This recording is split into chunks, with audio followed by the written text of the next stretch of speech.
नमस्कार। सत्य की विजय में आपका स्वागत है। मैं हूं विजय त्रिवेदी। बिहार में भारतीय जनता पार्टी की सरकार में नीतीश कुमार मुख्यमंत्री बन गए हैं। नीतीश कुमार जी ने 10वीं बार शपथ ली। हिंदुस्तान के इतिहास में ये पहला मौका है कि कोई एक शख्स फिर से 10वीं बार मुख्यमंत्री बन जाए। ऐसे तो हिंदुस्तान में बहुत सारे मुख्यमंत्रियों का रिकॉर्ड है जो लंबे समय तक मुख्यमंत्री रहे हैं, चाहे वो अरुणाचल में हो और दूसरी जगहों पर हों। पश्चिम बंगाल में रहे हैं, ज्योति बासु साहब रहे हैं, नवीन पटनायक साहब रहे हैं, शीला दीक्षित रही हैं। बहुत सारे लोग हैं जो लंबे समय तक मुख्यमंत्री रहे हैं, लेकिन नीतीश कुमार खास है।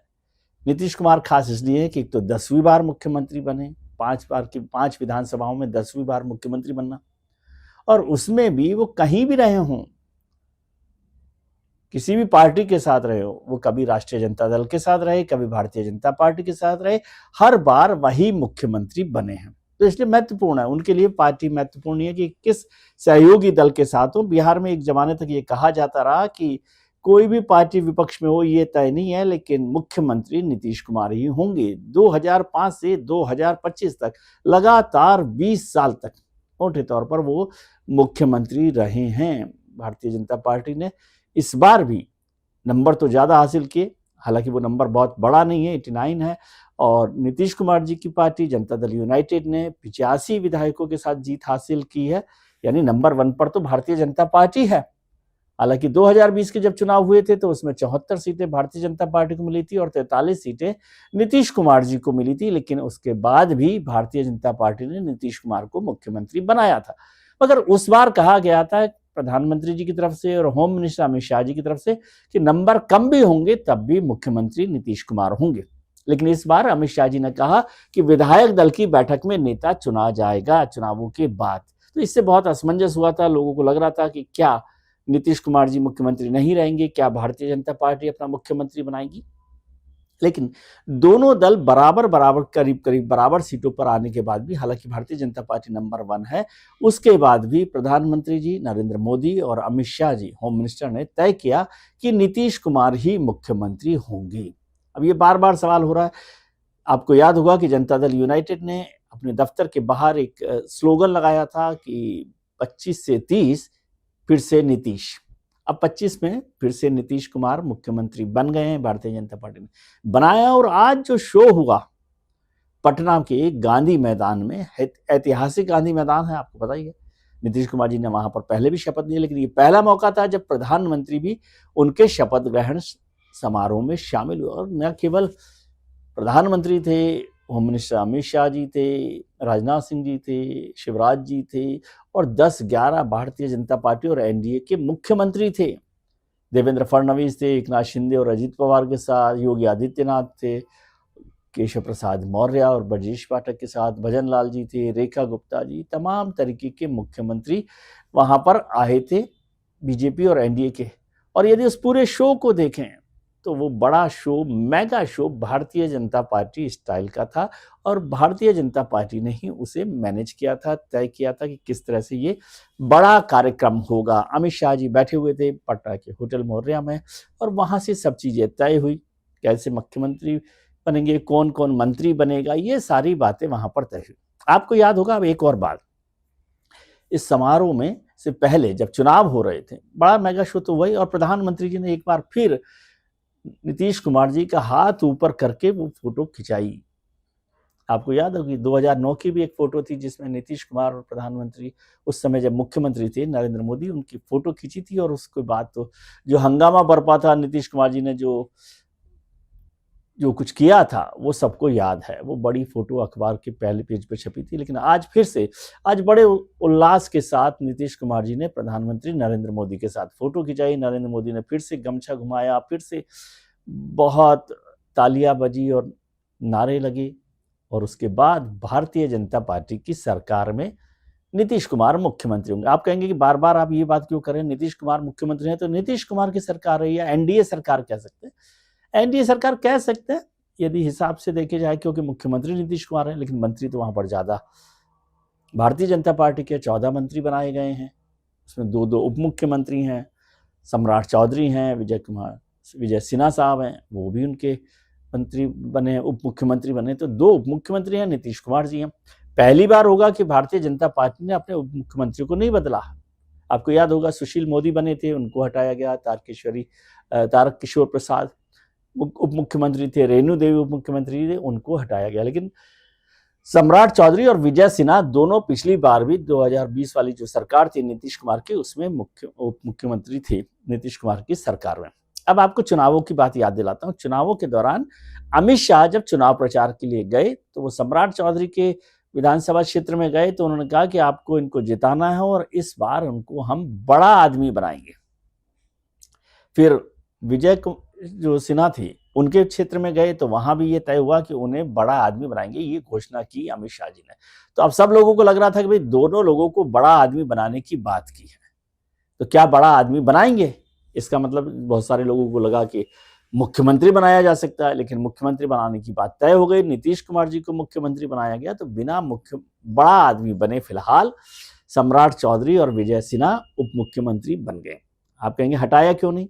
हटाया इसलिए नहीं, जो कहा जाता है कि सम्राट चौधरी जिस कास्ट कॉम्बिनेशन के साथ से आते हैं, वहां से हटाना थोड़ा सा मुश्किल होता, गड़बड़ होती, और वो कोरी कुशवाहा जो समाज है, जो 4% से ज्यादा वोट रखता है, जिसने इस बार सीटों में भी बड़ा इजाफा किया है, शाहबाद के इलाके में, मगध के इलाके में, तो उनको हटाने से थोड़ा सा बात होती है। और भारतीय जनता पार्टी उन्हें, और ये जो समाज है वो नीतीश कुमार जी समाज को रिप्रेजेंट करते हैं, उसी समाज को वो भी रिप्रेजेंट करते हैं। तो ये भी कहा जा रहा है कि भाई नीतीश कुमार जी के लिए एक पैरेलल सम्राट चौधरी को खड़ा कर दिया जाए, यानी जब नीतीश कुमार जी को हटाया जाए, बदला जाए या छोड़ दे नीतीश कुमार जी, तो सम्राट चौधरी उनके एक नेचुरल उत्तराधिकारी वारिस बन सके वहां पर बिहार में। तो सम्राट चौधरी को नहीं हटाया गया। और एक और वजह थी, प्रशांत किशोर जी ने काफी हमला बोला सम्राट चौधरी पर, तो यदि सम्राट चौधरी को हटा देते तो ये होता कि प्रशांत किशोर जी की बात सही होगी। विजय सिन्हा जी जो थे उनको भी हटाने की बात बहुत चल रही थी, लेकिन विजय सिन्हा जी ने एक तो संघ की शरण में जाकर अपनी सीट तय कर ली और कहा कि भाई सवर्णों के लिए उनसे बड़ा कोई लीडर हो नहीं सकता भूमिहारों से। और दूसरी बात उन्होंने भारतीय जनता पार्टी को समझाई कि जनता दल यूनाइटेड के एक बड़े नेता हैं ललन सिंह, वो भूमिहारों के नेता हैं, उनकी और इनकी बनती नहीं है। आपको ध्यान होगा कि चुनावों के दौरान किस तरह का हंगामा हुआ था कि विजय सिन्हा को अपने ही क्षेत्र में नहीं घुसने दिया था, बड़ा प्रदर्शन किया गया था। तो उन्होंने तय किया कि यदि ललन सिंह के खिलाफ कोई भारतीय जनता पार्टी का भूमिहार नेता खड़ा करना है तो विजय सिन्हा है। तो इसलिए विजय सिन्हा भी वहां पर आ गए और दोनों उप मुख्यमंत्री बन गए। अब एक और बात, एक बड़ा आदमी की बात पर ध्यान देना पड़ेगा, लेकिन उससे पहले एक और बात बताता हूँ, बड़े लोगों के बड़े बच्चों की बात। भारतीय जनता पार्टी एनडीए लगातार जो है परिवारवाद के खिलाफ बात करता रहता है, लड़ाई लड़ता रहता है। नीतीश कुमार जी ने तो अपने बेटे निशांत को एमएलए भी नहीं बनवाया, 20 साल से 25 साल से राजनीति में, हालांकि आज निशांत जी भी वहां मौजूद थे और अपने पिता की तारीफ कर रहे थे।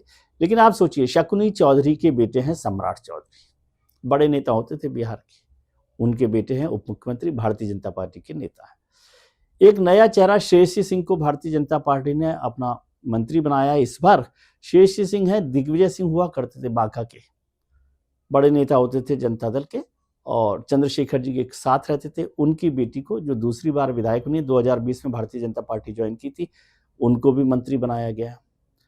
2 और एक जीतन राम मांझी, उनके बेटे संतोष सुमन, और दूसरे उपेंद्र कुशवाहा जो सहयोगी दल है, उनके बेटे दीपक प्रकाश को भी मंत्री बनाया गया है। मतलब ये परिवारवाद के 4 लोग उसमें शामिल हैं। एक रमा निषाद हैं, वो पत्नी है एक पूर्व नेता की, पूर्व सांसद की, उनको भी मंत्री बनाया गया है। बाकी कुछ और हो सकते हैं तो उसके लिए भूल चूक माफी, समझे, लेकिन वो बना दिए गए हैं। लेकिन मसला सबसे बड़ा ये है, जो सवाल होना चाहिए था, अब 4 लोग इस शपथ ग्रहण समारोह में बड़ा आदमी होने का इंतजार कर रहे हैं। 2 लोगों का जिक्र मैंने कर दिया, सम्राट चौधरी और विजय सिन्हा, लेकिन उससे भी 2 बड़े आदमी हैं जो बड़ा आदमी बनने की लाइन में लगे हुए हैं। एक है केशव प्रसाद मौर्य, उत्तर प्रदेश में भारतीय जनता पार्टी के उप मुख्यमंत्री हैं, योगी सरकार में लंबे समय से उप मुख्यमंत्री हैं, थोड़ी बहुत कोशिश करते रहते हैं बड़ा आदमी बनने की, लेकिन बन नहीं पा रहे। इस बार के चुनावों में बिहार में वो सह प्रभारी थे और जब पर्यवेक्षक बनाया गया तो वो मुख्य पर्यवेक्षक थे उस हॉल में बीजेपी में, जिसमें लीडर चुना गया सम्राट चौधरी को, विजय सिन्हा को, और सारा मामला तय हुआ। तो वो भी लंबे समय से इंतजार कर रहे हैं बड़ा आदमी बनने की। अब एक जो सबसे बड़ा नाम है, जो सबसे बड़ा आदमी बनने का इंतजार कर रहा है, वो है धर्मेंद्र प्रधान।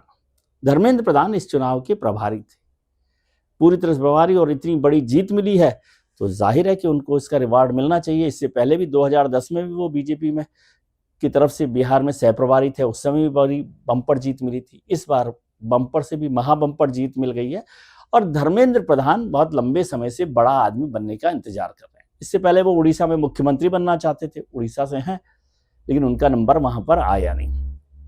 अब कैसे बड़ा आदमी बनेंगे, तो बहुत सारे लोगों ने कहा कि थोड़ा सा धैर्य रखिए, शांति रखिए, इंतजार कीजिए।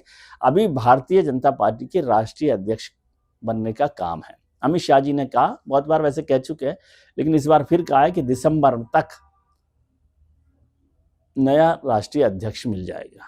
तो क्या धर्मेंद्र प्रधान राष्ट्रीय अध्यक्ष बनने वाले बड़े आदमी होंगे, इस सब पर भी चर्चा हो रही है। तो आज का जो पटना का गांधी मैदान था, वहां भारतीय जनता पार्टी के नेताओं में सबसे बड़ी चर्चा ये थी कि बड़ा आदमी कौन बनेगा।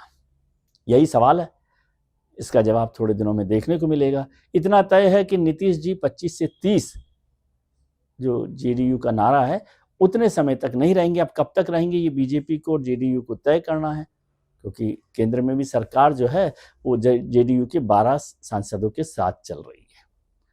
नीतीश जी बड़े सक्रिय हैं, एक्टिव हैं। उन्होंने होम मिनिस्ट्री का पद जो है, वो मंत्रालय जो है अपने पास ही रखा है। स्पीकर भारतीय जनता पार्टी ने ले लिया है। लेकिन सवाल फिर से यही बना हुआ है कि भारतीय जनता पार्टी में अब बड़ा आदमी कौन बनेगा। देखते हैं। आज के लिए इतना ही। हम उम्मीद करते हैं कि आपका आने वाला कल आज से बेहतर हो। आप अपने मित्रों, परिजनों, रिश्तेदारों के साथ खुश रहिए, मस्त रहिए, व्यस्त रहिए, स्वस्थ रहिए। नमस्कार, प्रणाम, आभार, शुक्रिया।